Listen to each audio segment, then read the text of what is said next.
Melate, Bobbi, Melate. I can say my own name. You ain't gotta Bobbi. say it. You don't have to introduce. Bobbi, Melate. Go ahead. Why do you have to control everything?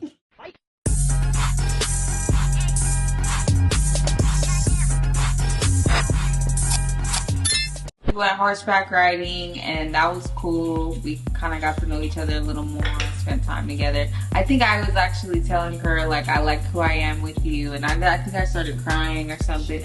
On the drive there, yeah. I was like, I'm emotional stuff. I was just giving thanks to her because I could just see myself being around her a lot more, and I wanted her to know that. I didn't know how, like, but she was leaving, by the way. But I was about to move to Vegas, so I was not tripping. But yeah. Well, she was tripping, but she was moving to Vegas, so like we didn't really feel like anything happened. Yeah, we weren't together, and we weren't talking about nothing. And I was like, right. And then after the horseback ride, I want to say a few weeks later. Was it a few weeks or a few days? Not really sure. But we ended up swimming together earlier that day with our friends. We had like a group that we swimmed with. And later that night, well actually, okay, during that day we were very like on each other. Like we were like laying on each other and like just having like a really like loving swimming trip together. And then like even our friends were just kind of like, what the fuck? And then, like, yeah. And then later that night, she decided to confess her love to me. And pretty much tell me that she was in love with me. And I was like, because this was the first time. So at this point, by the end of the night, we were sober. This was the first time Bobbi had soberly admitted how she felt about me. I was like so taken aback because I expected her to be like, I'm feeling you or whatever, but she was like really getting deep. And yeah, she was like, I feel like I started crying and I told her how I felt about her, and then she started crying. And then she was like, I think she was pretty much like, I already know that you have this thing going with this guy. Yeah, I was like, but I'm still gonna tell you how I feel, essentially. Well, I guess I wasn't respectful, but I was still like, hey, I know like you have this going on with him, and I know like, and I want you to be successful in that. I just want you to be happy regardless. So, yeah, like I hope, you know, everything works out with that. But I do want to let you know how I feel about you, just regardless if you're gonna pursue him further or whatever you want to do. So, and then after that, it was like she was literally leaving. I want to say either the next day or the day after. So we spent the next couple of days together, literally, yeah, like every day until she left. She actually like literally spent the night before she ended up going to Vegas, and that was really hard. I was like heartbroken that she was leaving because I didn't expect myself to like feel like so attached to her. I already knew I was gonna be sad because she was like really one of my closest friends. At the time for me it was hard to like say I liked her or be into her because I did have another situation going on and I did have like other things going on, so it was hard for me to do that. And then because I was just confused. I was so confused at the time. And me coming from a polyamorous relationship, I'm used to having multiple partners. So I don't see nothing wrong with that. But like other people are like her, she's monogamous. People are monogamous. And I wasn't. So like I didn't see anything wrong with having multiple things going on. I don't think there's anything wrong with having multiple things going on. I think when you're single, dating is normal. You should date multiple people. I think when it becomes trickier an issue when it's like when there's like a level of exclusivity there, and there's like a trust or respect that's like being dishonored because of that exclusivity established between two people. And I think I was like very straightforward about what I was looking for with her. Like, and that was another reason why I never really thought to pursue her, was because she was poly, and I just didn't think that I would be able to pursue, to be in that type of situation. I wasn't completely opposed. And I still wanted a poly. Like, I told her, even like when we initially got together, I was like, hey, like we can try something, but like I still want like another person so we can like do something. And I was open to it. There. I was open to it. And then eventually, but it was funny because I was open to it, and then when I was like, hey, I'm thinking about being with this dude, she like had a mental breakdown. And she was just like, well, you were already hooking up with him prior to. Okay. And you're like, he's coming over and we're gonna hook up. I'm like, okay. But you're poly. So you were hooking up with him prior to. Yeah, a long time ago. This is the thing with Bobbi. Bobbi can do whatever she wants. But it's a problem when other people do what they need to do too. That's really the funny part about Bobbi. And I knew that about her, being her friend, so I was like, okay, you don't want me to hook up with him? Bet. Yeah. If you don't want me to hook up with him, bet. Then we're gonna be exclusive. Because that's what you're asking of me, right? You're asking me to not be with other people. So then I'm gonna ask the same of you. So that's something about tricky for me, because she told me that she wants to be monogamous, at least in the beginning. Yeah. And that was hard for me because I had some things going on and there was a lot of love there. And so it was hard to like block off my connections that I then built up, if that makes sense. But it was like, obviously I was gonna do it because I really cared for her and I really wanted to kind of see where this can go, but I just was also sad to end those connections that I built, or that connection that I was working with. And I was like, damn, and I was sad to lose that too. But it was just like, you had to weigh out like pros, cons, what's best for you and what's best case for you, and yeah, just kind of look at the data and whatnot. And like, not the damn data. Yeah, you have to make a data-driven decision on where you see your life in the future, because your partner is fundamental to where you're going. I mean, that's like your other half. That's a representation of you. So I was definitely evaluating the situations.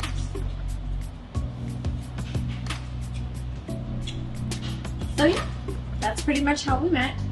How we ended up becoming exclusive. Then I moved back and we moved together, and then we fell in love, and then... What do you mean we fell in love? You were already in love with me, girl. We came back, moved with her, and we were rocky as hell. When I tell y'all, we would get into fight after fight. So she was in Vegas for like 3 months. Like, and then every time, and she would come visit. During those 3 months, she came and visited for like 2 to 3 weeks at a time, like 2 to 3 times. Like, she was flying back constantly. And so it was just getting to a point where it was like she was staying over here all the time. And every time she would come back, she stayed with me, like, for weeks. And so it was just kind of like, you should just move back, because this is too much. And her situation in Vegas was not what she had anticipated to come out of it anyways. So I think it was kind of like an easy decision for her to move back. Yeah. It was definitely hard for me to be monogamous in the beginning and to deal with her attitude. But then I got to know her and how she is. And I'm like, this is who she is. And I was like, okay. And I just had to like kind of just work around it and like deal with it. And yeah, she taught me how to like be monogamous. started, I had a really bad drinking. Like, when I would drink, I would get like, it would tap into my traumas, and I would get triggered, and I always want to drive and leave, and I just was bad at drinking. Like, when I tell y'all, like, it was really bad for me to drink, because it just brought up, like, I started at a really young age, and a lot of things took place. So whenever I would drink in my adulthood, it would bring up these emotions that were not healthy, that were not happy. So she was just basically like, hey, like, I don't think you should drink anymore. And not only because of that, because I was just like a big ass flirt. I was a big flirt when I would drink too.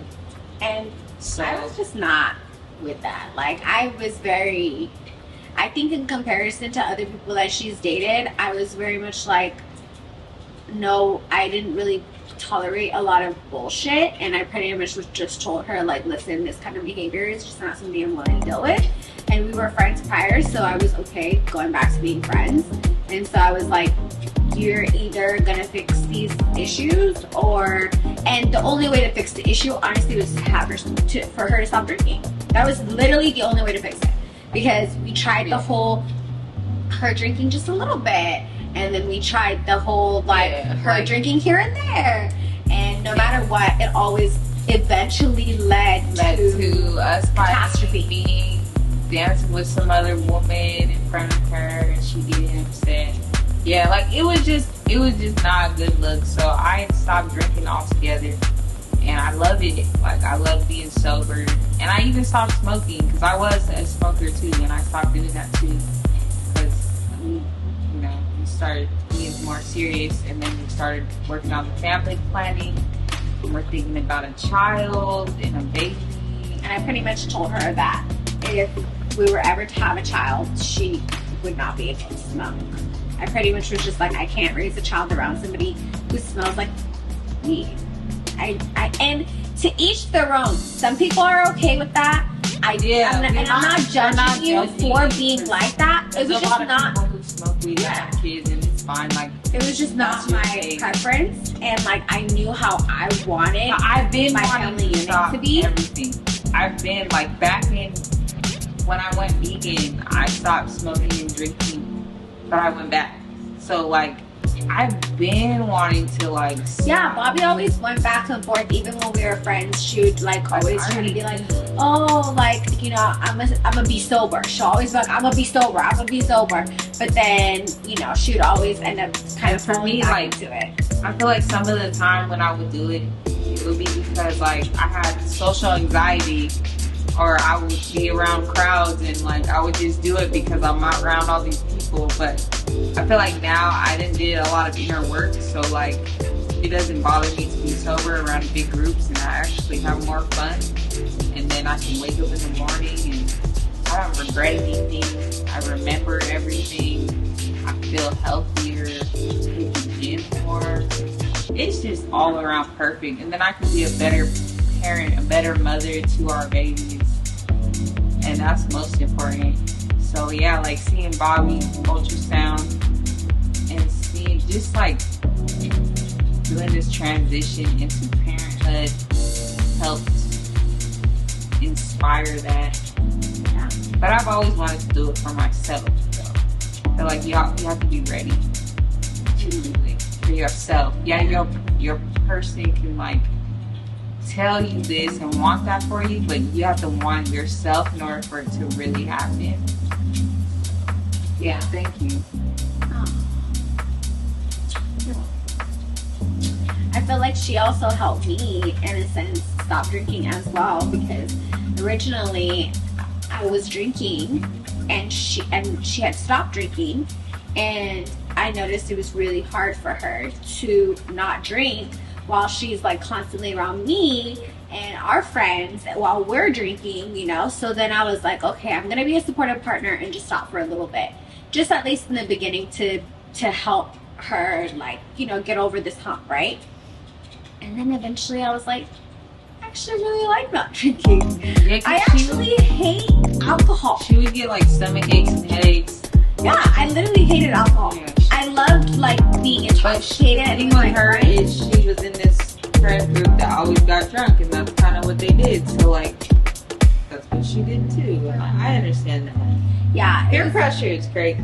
It was kind of hard to like wean off of it, just because it was like a social thing that everybody did, and every activity included drinking. So yeah, there's a chant, there's a cheers, there's everything. Not even just with them. I'm talking about every general with every person. A lot of people that I was friends with, like everything that we did involved drinking. So it was kind of like the thought of not having it anymore was like kind of like, damn, like what am I gonna do for like activities, you know? And so, but then once we both became sober, helped me quit the drinking is when everyone was taking a shot, I was taking a ginger shot. I would take health shots. So I kind of substituted the alcohol with the health shot. I still got that adrenaline pump, and I was healthy, and I wasn't drinking. And then for like little drinks, I would have my ginger beer, and that would just be like my drink. And like that's what I did, and I stuck to that. I had my ginger shot and my ginger beer, and everybody else was drinking alcohol, and I just felt good. I went to sleep early, and I was out until. But now I feel like none of that shit is really like necessary anymore. I feel like I think we just kind of settled into a life of sobriety. Yeah. And so it's like when I'm around, we get mocktails when we go out. Yeah, I don't even think about them. Even if I didn't get a mocktail, though, I literally. You're pregnant. You better not be thinking about nothing. No, but even before I got pregnant, I was sober, and so it was like I wasn't really having a hard time. I think initially being sober, like I've done these 30-day cleanses and shit before. The hard part about it is that majority of places that I go to with my friends, I associated with alcohol. You know, like certain restaurants, I loved certain drinks that they had, so it was really hard to like cut off that association. But once that association was cut, and once I had gone a period of time without drinking, it was just kind of like normal, like, yeah, duh, I'm not gonna drink. And now it's really cool because the friends that we go out with, I feel like not a lot of people drink when we're around, bro. Yeah, like, everybody always ends up drink. Like, definitely inspire people to like not drink. Like, I went over to one of my friends' house in Oakland, and we were just researching different stocks and stuff, and I brought some ginger shots for us, and like his other friend came over and he had tequila, but like my friend that I was researching with was like, let's take our ginger shot, and like we did a cheers, and like it still felt the same way. Like we weren't missing out on anything. Really, anybody could stop. And I know sometimes like alcohol could be addicting. I started drinking alcohol when I was 12 years old, 11 years old. And I was drinking a lot, and I was doing different drugs too at a young age. I was exposed to a lot of that stuff at a young age, and a lot happened because of it. And that's why I'm proud of myself for being sober. I've been there, done that, and I understand that you could miss a lot of opportunities, a lot of education, and a lot of different relationships. You can miss out on a lot dealing with that stuff. So it's better to just be clear-headed and clean, and take advantage of all the opportunities, education, access you can. That's kind of what I've been on, and that's most important. So yeah, I feel great. It's been a year. I know. December 26th is our official 1 year mark. We had a little bit of wine last. It doesn't matter. But 26th, so like literally in 3 weeks would be 1 year full sober. like mark of no alcohol. Before the baby journey, we were already on that. Like, yeah. And a lot of people thought I stopped drinking because we were trying, but that was not why. I literally was not. Regardless of whether we were going to have a baby or not, I was like, once I stopped drinking, I was like, wow, I feel amazing. A. B, I literally hate the taste of alcohol. Like most of the time, honestly, the last couple of years I was drinking, my body was rejecting it altogether. Like I was constantly gagging. I was constantly projectile vomiting like after I took shots. And then the next day, it wasn't even like a hangover. It was like I felt like actual death. Like it was bad. And so I didn't know. that I was capable of quitting, just because I felt like it was so part of like my lifestyle. You know what I mean? Like I knew I wasn't like addicted to it or anything like that, because I just really didn't drink that often. But like once I cut it off, I was like, that was so easy. And like I think it's also important for me to like keep my spirit clean and clear, because I feel like when I drink, I do become this other person that I don't recognize. So it's like, no, I can be someone that everyone can recognize and that everyone knows that's that kind, you know, thoughtful person. Bobbi was always still kind, but I think that's the only thing that was different. But she was a different version of herself. And some people really loved that version of herself, which is like this wild, crazy, like fun person. But then like that's not really an ideal person to be with when you're in a relationship, you know what I mean? And so like I pretty much just told her, you know, like I loved that version of you when we were friends, but like I can't deal with that version of you as my partner, you know what I mean? Like I need to be able to trust you when I'm not around, you know? And you're already acting a fucking ass. Yeah, I didn't even trust me when I was on some stuff. But now it's like alcohol. She wasn't on no weird shit. Yeah, when I was drinking. I feel like, yeah, like I keep my spirit clean now. You know, no alcohol, no drugs. And even like with people, like being very cautious of who's around is important. It's important to cleanse your body of all evil. I mean, people, substance, what you're consuming on a daily basis, how you speak to yourself, you know, all of the above. All of these things play a part. What you're eating, all of this stuff is important. It's important to consider, because your future self will thank you later if you do it now. Like I'm 27, I just turned 27, and I stopped at 26. So that's pretty impressive, but I think it's because I started at an early age. So yeah, if you're watching this video, like this video, comment. It's kind of turned from how we met to like a substance abuse pep talk, but I do hope that this is like helpful to anybody who is in a relationship or was in a relationship with somebody who might have like substance abuse issues or whatever. That actually was something that I like had an issue with. Like I actually attracted a lot of people that have substance abuse issues, and I dated a lot of people who did have those issues. And I feel like, in all honesty, that also made me like use those substances more often, because I'm like really the type, I don't really get addicted to things. Like I do them very like not often enough to be an addict, but like I'm with those people, so therefore like my use escalates, I guess you should say. And so that's really one of the main reasons why those relationships didn't work. And so like with Bobbi, when I saw like similar traits, I was just like, I can't deal with that again. You know what I mean? And I was just like, I don't know what it is about me that continues to attract this, but like, you know, we had to end the cycle. And I'm just really glad that, because I'm not one to force anybody to stop doing anything, but I'm just gonna let them know, like, if this is gonna persist, like, I can't be a part of this, you know?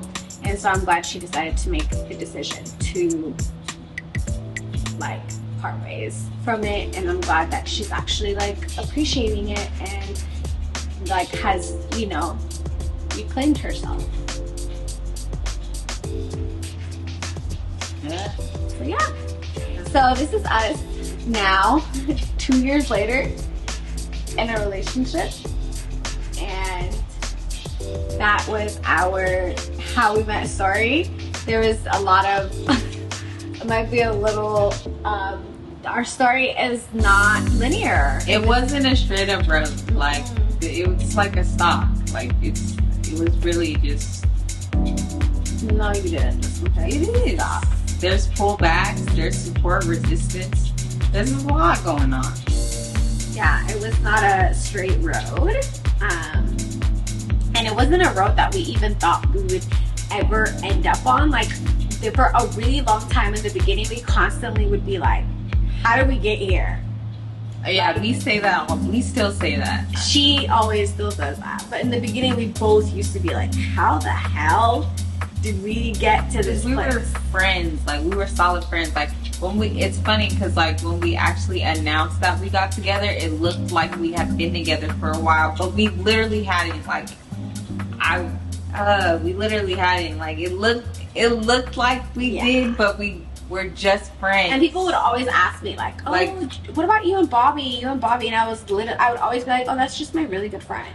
And then I think when we got together, seeing different people. Like, we had our own things going on, but we were still friends. And people need to understand that. Like, I feel like in the beginning, like, there was times where we weren't hooking up, in other words. Yeah, there were long periods of times where we were not hooking up at all, and then we were like. And I think when we got together, everybody was like, yeah, y'all like, been. No, we hadn't. Like, we hadn't been together. But anyways, or we weren't anything like so, that. So Melate Squared, we make videos like this every week. Y'all stay tuned. Subscribe if you're not subscribed. Like this video, comment, share, tap in, share. Thank you. We love y'all, man. We're hella busy around the house. We got so much to do. I gotta fold the clothes. We gotta fix the lights. We're putting up the tree, but we took a break to speak with y'all because we love our community and we gonna keep building and scaling out from here. So y'all have a good night and we'll see y'all again next week. Bye guys.